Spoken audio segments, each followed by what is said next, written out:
Apa motivasinya waktu dulu nih, Wak? Kan sudah merantau ke luar negeri, lalu ke dalam negeri gitu ya, ke Iya. beberapa perkebunan-perkebunan. Nah, apa motivasi utama nih, Wak?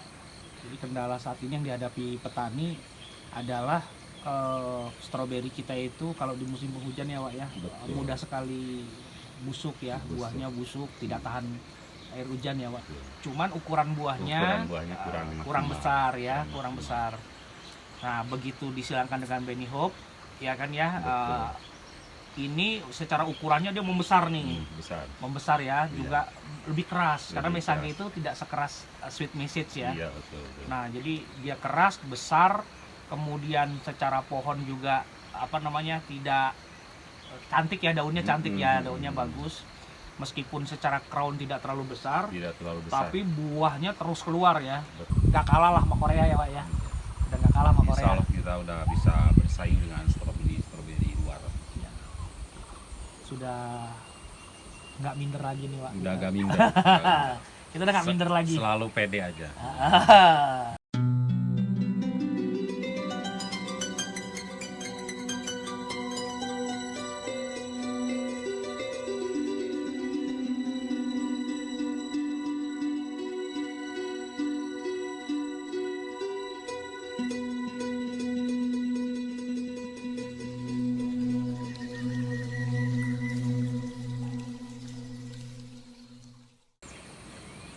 Assalamualaikum warahmatullahi wabarakatuh. Selamat pagi teman-teman pecinta stroberi.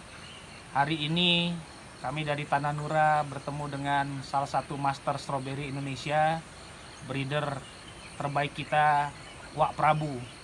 Karya-karya beliau sudah beredar di petani Indonesia. Nah, pagi ini kita akan ngobrol-ngobrol nih. Mungkin teman-teman bertanya-tanya nih, Pak Prabu ini gimana sebetulnya? Kemudian apa saja nih varietas-varietas yang sudah dihasilkan? Ayo kita tanya-tanya.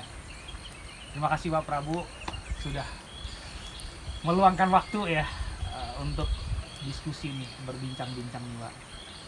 Nah nih, Pak, pertanyaan orang-orang pada sejak kapan sih, Pak, mulai menjalankan stroberi, mengembangkan stroberi? Kalau untuk persilangan itu ya habis pulang rantau waktu itu, kita kan keliling Indonesia lah istilahnya, ke Lumajang, ke Brunei, Serang Banten, terus balik lagi ke Jawa Tengah, ke lihat stroberi, terus ke Kasapam, Pandawa stroberi. Nah, kembali lagi ke sini itu langsung kita bawa banyak bahan untuk menghilangkan dan tentunya berharap mendapatkan varietas-varietas yang unggul yang tidak sulit untuk dikembangkan sama petani, itu tujuannya. Jadi yang tahan ke depannya itu yang benar-benar tahan di musim penghujan. Dan namanya proses mungkin nggak butuh harus butuh waktu. Karena Jepang juga kan pengen varietas yang bagus itu butuh waktu beberapa puluh tahun. Nah, sekarang gua juga sedang menjalaninya. Alhamdulillah udah ada varietas yang memang unggul gitu. Apa motivasinya waktu dulu nih, Pak? Kan sudah merantau ke luar negeri, lalu ke dalam negeri gitu ya, ke beberapa perkebunan-perkebunan. Nah, apa motivasi utama nih, Pak? Motivasi utamanya emang kita ingin punya varietas unggul yang bisa bersaing dengan stroberi impor. Ya. Dan motivasinya itu pengen melihat petani-petani stroberi Indonesia itu kalau yang berkebun di lahan terbuka tidak ada kendala di musim hujan ke depan itu. Jadi kendala saat ini yang dihadapi petani adalah stroberi kita itu kalau di musim penghujan ya, Wak ya, mudah sekali busuk ya, buahnya busuk, tidak tahan air hujan ya, Wak ya. Ya betul. Dan bukan di kita juga, di Amerika, di mana-mana kalau musim penghujan yang di lahan terbuka itu kan kendala utamanya busuk buah gitu. Ya. Wak terus menghilangkan punya stroberi yang benar-benar tahan untuk musim hujan, dengan kualitas buah yang sangat bagus gitu. Keras, manis, dan cepat untuk pengembangannya. Jadi kurang lebih sejak 2021 ya Wak ya, mulai Betul. persilangan pertama ya Wak ya. Betul. Hingga akhirnya ada beberapa varietas yang didapatkan sesuai dengan keinginan ya Wak ya, Betul. sesuai dengan proyeksi ya. Betul. Pertama tahan hujan gitu ya, Tahan kedua mudah diperbanyak gitu ya Wak Iya, ya. betul. Kemudian adaptasinya cepat ya. Adaptasinya juga Hmm. cepat terhadap Cepat. iklim di Indonesia ya. Betul, betul. Secara rasa juga terjadi peningkatan rasa ya. Peningkatan rasa. Dari yang dahulu kita budidaya, sekarang dengan persilangan baru ini ada peningkatan rasa juga secara tampilan ya Wak ya. Tampilannya buahnya juga sudah mendekati stroberi yang impor ya. Betul. Stroberi impor ya. Nah nih Wak, kalau yang untuk varietas yang tahan nih Wak sekarang nih Wak, menurut Wak yang paling tahan mendekati kriteria tadi itu jenis apa tuh? Sekarang itu yang hasil pengamatan 1,5 tahun di sini ada Sweet Message. Sweet Message itu udah silangan ketiga. Emang bahannya masih yang dari kenapa Sweet Message gitu. Awalnya kan ada varietas Message itu mencir dan saga. Oke. Tapi buah kurang maksimal dan kekuatan buahnya itu kurang maksimal. Disilangkan lagi dengan Benny Hop. Makanya jadi Sweet Message itu Benny Hop punya kekerasan buah yang lumayan gitu. Tapi untuk di budidaya kurang bagus. Nah, kekuatannya sekarang berada di buah itu kalau musim hujan, ketika perpindahan dari musim kemarau ke hujan itu sangat kuat buahnya. Dimana yang lain-lain kena bosok, Sweet Message ini sangat adaptasi terhadap perpindahan cuaca. Dan ketika musim penghujan pun dia terus buahnya itu normal, nggak banyak yang bosok, pemeliharaannya pun sangat. Bunganya juga nggak banyak yang rusak ya. Betul. Jadi tetap jadi buah ya. Betul, jadi buah terus menerus ya. Oke. Nah, terus menerus berbuah, dan kemungkinan kalau misalkan udah berkembang di petani stroberi di seluruh Indonesia, insya Allah kedepannya tidak khawatir lagi di musim hujan. Iya. Jadi produksi terus akan berkelanjutan. Iya. Jadi Sweet Message ini kalau tadinya Mesage ya Pak ya. Varietas Mesage itu saga dengan mencir ya. Betul. Tadinya saga diambil manisnya ya Pak ya. Betul. Makanya Mesage ini saya udah pernah icip tuh, rasanya manis ya Pak ya. Iya, betul. Cuman ukuran buahnya kurang besar ya, kurang besar. Nah, begitu disilangkan dengan Benny Hop ya kan ya, ini secara ukurannya dia membesar nih. Membesar ya, juga lebih keras karena Mesage itu tidak sekeras Sweet Message ya. Iya, betul. Nah, jadi dia keras, besar, kemudian secara pohon juga tidak cantik ya, daunnya cantik ya, daunnya bagus. Meskipun secara crown tidak terlalu besar, tapi buahnya terus keluar ya. Betul. Jadi bentuk crownnya itu ya seperti stroberi Jepang, kecil gitu crownnya itu. Crownnya ya. Tapi dia terus mengeluarkan bunga. Ya. Mengeluarkan buah. Nah, keunggulannya adalah dia nggak ada jeda ya. Betul. Terus berbunga. Terus keluar. Kemudian yang kedua tahan hujan ya, buahnya tahan hujan. Ketiga, bunganya itu nggak mudah hitam ya. Betul. Kan kalau beberapa jenis stroberi itu kalau dia di musim penghujan daunnya bunganya hitam ya Pak ya. Dia nggak nih, semua jadi buah ya. Semua jadi buah, terus ukuran buahnya juga besar ya Pak ya. Besar. Biasanya nih Pak, si Sweet Message ini adaptif nggak dia? Bisa nggak ditanam di dataran rendah atau dataran menengah Pak?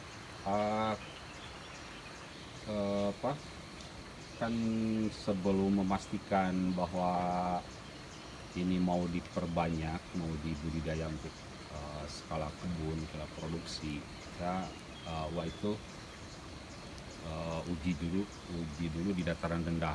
Jadi teman-teman ada yang minta dikirim di dataran rendah, dataran menengah itu alhamdulillah udah adaptasi Wak, ya. cepat, berbunga juga, pertumbuhannya juga nggak terlalu lama gitu. Jadi adaptasi di daerah itu, walaupun pengiriman di jalan sampai 4 hari 5 hari itu Bibit dikirim 4 hari 5 hari, tetap ditanam tetap cepat. Betul, beradaptasi ya. Betul.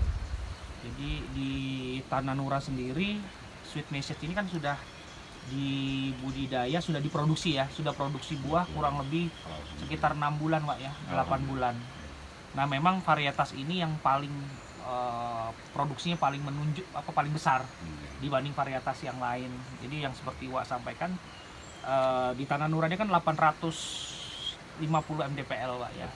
Secara iklim tidak sedingin di Ciwidey atau di Dieng ya Wak ya, tapi dia dapat tumbuh normal, buahnya sama seperti di Ciwidey. Berarti secara adaptasi lingkungannya ini varietas yang paling adaptif sekarang ya Wak ya, paling produktif lah ya, produksi juga tinggi.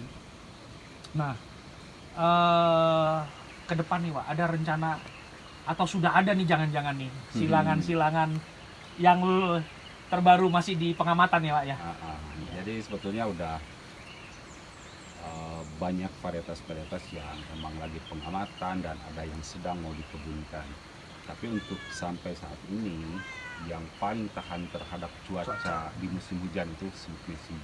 Kalau masalah kelebatan, besarnya buah itu udah ada beberapa varietas nanti yang akan Iwan tanam bukan di lahan hutan di sini. Mungkin pindah ke agak kebun produksi lah ya. Produksi yang memang komersil nanti komersil, ya, kebun komersial lah ya. Betul. Sekarang kan ini sini kebunnya kebun riset lah ya, bisa dibilang ya, kebun riset. Kemudian ini kan Sweet Message, kenapa kuat nih? Saya juga mengikuti nih. Disemainya juga di lahan terbuka ya Wak ya. Di lahan terbuka. Disemainya di lahan terbuka. Jadi sejak kecil dia sudah dihantam cuaca ya Wak ya. Sudah dihantam cuacanya teman-teman. Wak Prabu ini makanya saya bilang breeder terbaik kita ya. Karena Wak Prabu ini selalu berpikir terbalik nih dengan akademisi nih. Kalau di Jepang mereka budidaya itu di greenhouse, penyemaian segala macam, di Belanda gitu ya. Wak Prabu berpikir bahwa kalau di dalam greenhouse, di budidayanya kemudian di semai, disilangkan gitu ya, maka nanti kemampuan dia beradaptasi. Oke. Teman-teman tadi dijelasin ya, metode breeding Wak Prabu itu ada unik tuh. Jadi di semainya itu di luar, lalu kehujanan, sehingga dari awal daya tahan tanamannya sudah teruji lah sejak dari semaian. Lalu ini yang Sweet Message ini Wak. Nah yang Sweet Message ini dia dianggap sudah selesai pengamatan karena dia sudah melewati beberapa musim ya Wak. Maksudnya dia sudah mengalami musim penghujan yang parah ya Wak ya. Betul. Curah hujannya kemarin tinggi banget ya Wak ya. Nah itu hampir tidak ada yang busuk ya Wak ya buahnya. Juga pernah ngalamin kemarau. Jadi pengujian di Uwa itu selalu melewati beberapa musim ya Wak ya. Betul. Jadi ini kenapa yang Sweet Message ini sampai dengan saat ini dia yang varietas yang lolos seleksi di musim penghujan kemarin ya Wak ya. Juga buahnya jumbo ya Wak ya. Buahnya jumbo ya. Rata-rata produksi berapa gram Wak kalau yang buah pertama itu Wak? Yang buah pertama di 30 35 bisa 30 sampai 35 gram ya Wak ya. Iya. Di rata-rata 20 ya Wak ya, 20 25 ya. Betul. Tapi di buah pertama itu bisa sampai 35 gram. Jadi tergolong stroberi yang cukup jumbo lah Wak ya. Supermarket itu kan biasanya di 30 35 ya Wak ya. Betul. 30 35. Jadi Sweet Message ini juga udah bisa masuk juga kategori stroberi yang premium ya Wak ya. Masuk ya. Jadi kategori stroberi premium yang kalau dipilih yang ukuran di atas 25 gram dia bisa masuk supermarket ya Wak ya. Betul, bisa. Karena dilihat dari kekerasan buah, warna ya Wak ya, warna buah, kemudian ukuran, bentuk, rasa itu ya sudah bisa dibilang masuk kategori gak kalah lah sama Korea ya Wak ya. Udah gak kalah sama Korea. Insya Allah kita udah bisa bersaing dengan stroberi luar. sudah nggak minder lagi nih Pak. Udah agak minder. Kita udah nggak minder lagi. Selalu pede aja. Kita Ya, kalau misalkan ini kan kalau bukan kita siapa lagi gitu. Kalau bukan sekarang, Kalau bukan sekarang kapan lagi gitu. Iya, benar. Baik teman-teman, mungkin itu aja diskusi kita pagi ini. Nanti kita akan sambung kembali di episode berikutnya. Wassalamualaikum warahmatullahi wabarakatuh. Selamat pagi dan sampai ketemu lagi. Nuhun Pak. Wah.